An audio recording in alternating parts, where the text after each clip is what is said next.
चरण हम अनुराग हम सब धन्य सहित परिवार तीख दर्श भरी तुम्हारा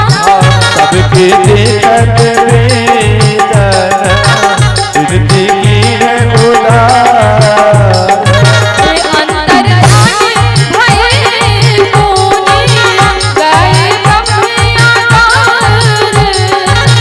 बैठते सुन शंभु तब आए जय श्री राम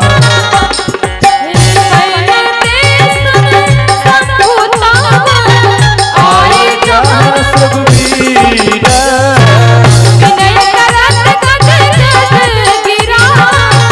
मूर्ति पुलक शरीर हम सब धन्य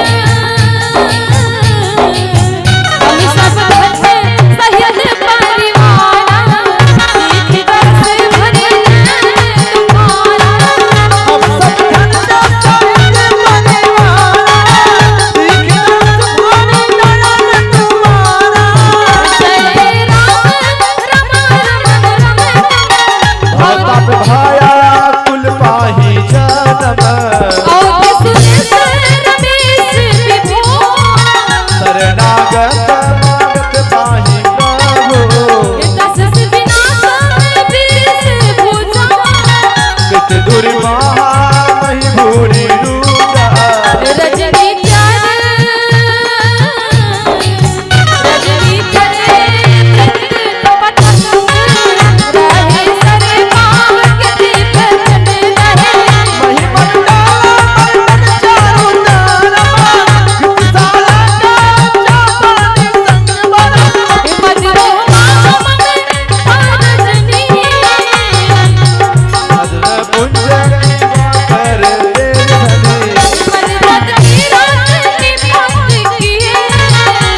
लोग भोज करे नहीं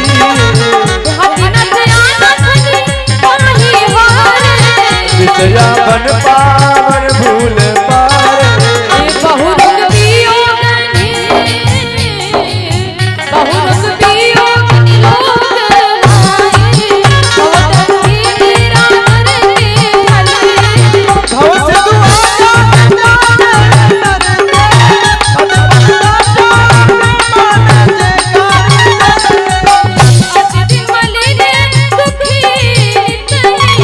जिनके पद पंकज प्रीति नहीं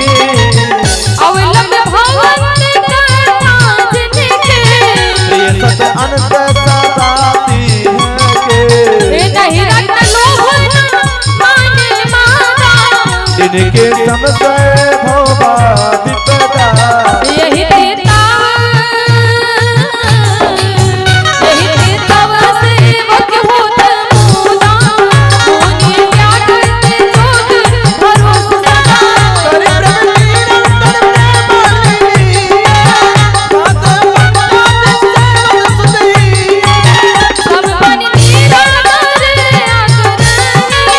सब सत सुखी विचत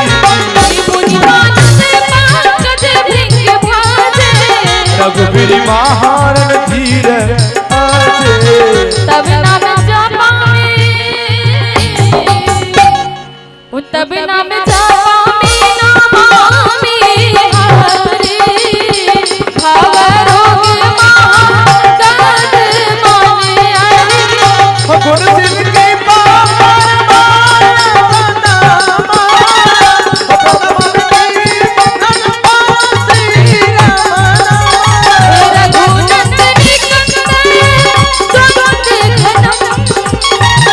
महिपाल बीलो कई दिन जन्म हम सब धन्य सहित परिवार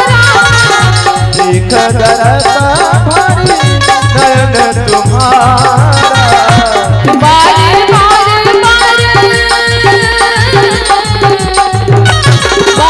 बार हरस देहु श्री राम